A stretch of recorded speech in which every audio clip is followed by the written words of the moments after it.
everybody, it is Christine. You're getting me sans makeup. It is a Monday. I guess I gotta figure out when to post this, so whatever it is. I had promised you guys, well, I shouldn't say promised. My daughter had sent me a list. She says, Mom, you need to do 12 days of Christmas. You know, there's all these videos, and she gave me all these topics. Y'all, she sent it to me like the week before December, and I was like, okay, I'll try. No, that's not gonna happen. I have to plan way sooner than that, you guys. But I did get some questions, and I thought it would be fun to go ahead and answer them because, well, I like that you guys are asking, so that's really sweet. So I'm going to answer the questions. You can kind of see behind me, this is my library. You want to call it that? It's my scrapbook library. So let me just start with the questions. And again, if you have any more, drop them below, and maybe I'll do another video. Why not? So the first one I have is from, oh God, and I don't have my glasses on, you guys, and I'm not going to go get them. It's Anna Bitar 9978. So Anna. So she was kind of sharing with me her grandparents' names because I was kind of making a comment on a video about I don't know what my grandmother name's going to be when my daughter finally does have children. I haven't decided. My husband swears up and down he wants to be called Greg. And I'm like, you cannot be called Greg by your grandparents. By your grandchildren. That's not a thing. And then he kind of jokes and says, well, call me Daddy G. No, you're not doing that either. So anyway. But she asked the question, when did you get involved in scrapbooking? I like hearing people's scrapbooking stories. Okay, it's kind of a funny story. So my daughter, I had never scrapbooked. Like I may have seen something. I really don't even know. This was back when my daughter was small. So let's say 26 years ago. And I was a working mom. And this lady comes to work and she says, sorry, I got something in my eye. She says, hey, I'm having this creative memories party at my house Friday night, whatever she said, or whatever night it was. It might not have been a Friday night because I remember I said, no. She said, I'm having this party, and she says, I'd love for you to come, blah, blah. And I was not rude to her, but in my head I'm thinking, I'm a working mother. I do not have time for this. Like, not going to happen. So I didn't go, okay? And I don't know, a month or so later, I remember it was October because it was Halloween, so it was a little bit, my daughter would have been born in May, so she would have been 7 months. So my assumption is somewhere around 6 months is when the invite happened. I did not go. But October, I go to this other person's house, not related at all, for a party, Halloween party. And on her coffee table was this book. And I opened it up because it's out there for viewing. And it was like a Creative Memories scrapbook. And I was like, this is so cute. Oh my God, this is adorable. And this is back when like the little paperkins and stuff. And it was like so cute. And I thought, oh my God, I have to do this. So a little bit later, and I don't remember the exact timelines, I'll go to Michael's, I buy a bunch of paper, and I remember the photos I had one was of my daughter like by the swimming pool. And she was in this cute little baby bathing suit. It was like a little thing. And I thought, oh, I'm going to do a scrapbook video or a scrapbook page of my daughter in her swimsuit. So I bought like this water paper. It looked like water and maybe some others, not much else. And maybe some stickers or something. And I get home and I pull out the photo and I cut her out of the photo. So I get this, just basically this paper doll looking thing, and I paste it on this water paper, and y'all, it looked like spilled poo. It looked horrible. And I was like, this is so ugly. And I was like, I don't know what's wrong with this, but this does not look cute. I don't know. This is awful. I put it in a drawer and I didn't pull it back out again for 6 months. I was so upset. I had spent that money. Well, I don't know what made me do this, but I had gone back to Michael's again for something, and this is back whenever paper magazines were out. You had scrapbooking magazines. And I want to say it was Creating Keepsakes, maybe. And I see the magazine, I pick it up, and I open it. I start reading the articles, or I was looking at something, and a light bulb goes off, and I realize, oh my God, there's like design principles. There's like I don't want to use the word proper way to do it because frankly, in my mind, a scrapbook is your book and you do you. But it did like trigger like this whole like, oh, okay, I get it. Visual triangles and contrast and blah, blah, blah. And I'd had art classes in high school. Okay, so I go back home, I pull my stuff back out, and I made my first layout. I think I still have that one somewhere too. And it just clicked, and I loved it, and I was happy with it. And from then on, it was like, that's it. I started scrapbooking, and I started off with like a little box or something, and then I went quickly to like a cart, and then I went quickly to, and then I've ended up with a room. And honestly, about 10 years ago, 11 years ago, I owned a store. And that's a whole other story. Don't get me started that. So I have been the gamut. So I now have a room, which I've done a video about it sometime back, but it's like 400 square feet of scrapbooky stuff. And I had a friend over the other day, a lady at a party, and she's like, oh my gosh, you have a lot of stuff. Yes, I do. Yes, I do. So yeah, 26-ish years ago, I was introduced to scrapbooking and did a horrible job, and then course corrected and decided I loved it anyway. And obviously my style has evolved over time because I didn't used to do mixed media at all, and now I kind of do that. So anyway, that's my story. So my next question is from Mel, my friend from down under. And I apologize, Mel, I get confused. I cannot remember if you're in Australia or New Zealand or whatever. I know you're down under somewhere. So anyway, she asked me, how do I fit everything in my day, working, housework, fitness, scrapping, and get enough sleep? Okay, I'm going to acknowledge a few things. Number one, I have an incredible husband, incredible daughter, family, generally speaking. So what I mean by that is my husband is not afraid to do a load of laundry. He is not afraid to help clean the house in some way if he needs to. 9 times out of 10, I try to push him outside because I prefer him to do yard work. I don't want to go out and do yard work, although we did do the goat pen thing, but I'm very supportive. I don't have a man afraid of housework if it needs to be done. He helps with dishes every night, that kind of stuff. I also live with my daughter, so she's an adult woman. She helps straighten the house too. I mean, I'm not going to sit here and tell you, if I'm honest with you, that they do most of the work, because they really don't. And also, I'm very picky. Like, I am a control freak when it comes to my house, so they do an okay job, but sometimes I have to come along behind and fix it. But I don't fuss at them. I never say anything. I just kind of do. So I have a very supportive family. The other thing, I do work from home. So I have my desk. This is my craft desk in this space, and right over there is my work desk by the window. And so I'm pretty lucky. I have no commute. So basically it's 5 minutes, I can walk upstairs and I'm at work. So I don't have a commute, which, having worked in an office and having to drive and all that kind of stuff, that gains me a good hour to 2 hours every day just by not having to commute. Now, will that stay that way forever? I don't know. I hope so. I enjoy working from home. I pray I never have to go back into an office, not because I don't like the office, but because I don't like the commute. I actually enjoy being with people. I actually enjoy, when I'm in an office, I enjoy that camaraderie, but I do not like the commute. No. I feel like I lost a lot of time in my life. So I do work from home, and I have a supportive family. The other thing I have, if you guys have been watching my channel at all, I am a kind of a planner girl. So I have a planner. So I keep my to-do list and stuff like that pretty well organized, generally speaking. I try not to procrastinate. I do tend to procrastinate if I'm not careful, so I have to kind of maintain a little discipline there and not procrastinate so I get stuff done.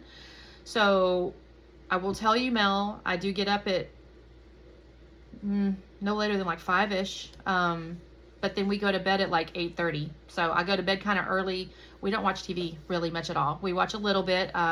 When we moved to this house here, we had cable and all that kind of stuff up in the Dallas area, but when we moved here, we didn't get cable again. So all we have is Netflix and Amazon, and we watch, the episodes if we want to watch something now and again, but generally speaking, that's not till like a weekend evening. We don't watch TV much at night at all. So no TV really. So I get up in the morning, usually around 5, go to the gym, do whatever I'm going to do there. Get here, I'm usually making my breakfast and all that kind of stuff. I'm usually up in my office/craft room 6:30-ish, 6:45-ish. Depending on what's going on, I may either sit down and scrapbook really quickly for a little bit until I have to work, or I may check some emails and things like that and then come over here between 7:30 and do some stuff. Obviously, being at home, I get a lunch hour if I want, and I can work here at my desk for a little bit. So I kind of make it work that way. In the evenings, I don't typically scrapbook at night just because the family's home, we're cooking dinner, we're doing the thing. So my scrappy time is usually morning time. On the weekends, I can usually squeak out if we're, it's tricky because we also do a lot of DIY stuff. I don't really share a lot of videos here. Every now and again on Instagram, I'll show stories, but we do a lot of DIY stuff. So like we moved here and I've painted my kitchen cabinets, we've changed out light fixtures. We're working on the bathroom right now, so we painted the bathroom, and I've got, stuff's going on all the time. We built that goat pen the other day. So I say all that kind of stuff, and I'm like, okay, how do I do it? Well, it's all about time prioritization, blocking, not doing things that tend to waste time. Again, like the TV stuff kind of wastes time, so we don't do that. Yeah, so I use my planner. I have a good family, and I get up early and go to bed kind of decently early. It's dark anyway, so not much you can do outside. So yeah, that's what I do. And honestly too, from a scrappy standpoint, I get more efficient the more I do. So I try to make sure that I stay consistently scrappy, because if there's any time in between, I get a little slower. So I try to scrapbook some little bit at least every day. I try to get at least one layout done every day or every other day. And then that way I stay a little bit, like I can make decisions quicker. I know where my things are, except for, of course, my paper trimmer or my paper distresser. I tend to remember where things are. So yeah, so that's what I do. Okay, next question. Denise Sneed, 5173. She asked, what is your most useful tool to use while scrapbooking and why? Okay, so that's a hard one because there's kind of your basics, right? This is kind of like Wheel of Fortune. So you know with Wheel of Fortune, they almost always, when they got to the bonus round, they would always ask for the same 5 letters and the same vowel, because if you don't have those, it's hard to get the words. So I'm going to say, obviously, my trimmer is a basic tool. I'm not going to say, I don't want to sit and tell you that's my most useful, because of course, I mean, it is my trimmer, to be frank with you, because it'd be very difficult to scrapbook without a trimmer, in my opinion. Also, my adhesive, I have an ATG. I have used like smaller rollers. I will use them, especially if I've gotten them as a goodie bag item. Most recently, I will tell you, so if I'm going to pick something, I'm going to say this, My Sweet Petunia thing. It holds a Nuvo glue with this really skinny tip on it, right? Let's see, can you see that? And it sits on this little stand, and there's this little rubber piece down in here. It's like a little, this is kind of blurry. There we go. Little rubber piece down here. It says sits on it. Now, if I sit in there funny and I don't sit on it really good, it doesn't do me a lot of good. But generally speaking, this sits in here. I don't have to take the lid on and off. It's in a little gun. I squirt it out. You set it back on here, and if you set it on there properly, it actually like stops it. It like keeps it from drying out. That has been one of my favorite purchases. I bought that at the Scrapbook Expo in March, and I used the crap out of it. So if I had to pick a tool, that's probably it at the moment. Again, I do like my trimmer. I mean, I can put a layout together with just a trimmer and glue. And so that's my most useful tool. Okay, let's see. This person, Liz Trumbull, 92, it has ... So Liz, I'm sorry if you have extra letters or numbers around the edges. You said, hey, when did you start scrapbooking? I already answered that as part of that other story that that you were, it's different videos people are asking questions on, so no shade on asking the same questions somebody else asked, because that's fine. But you asked that, and then you asked, how often do you put your pages into books, and how many books do you currently have? Okay. Most of the time I do a month at a time, in the sense, like I have a little shelf thing here next to me that I stick my layouts in throughout the month, because if you notice on my channel, I do a layout share at the end of the month.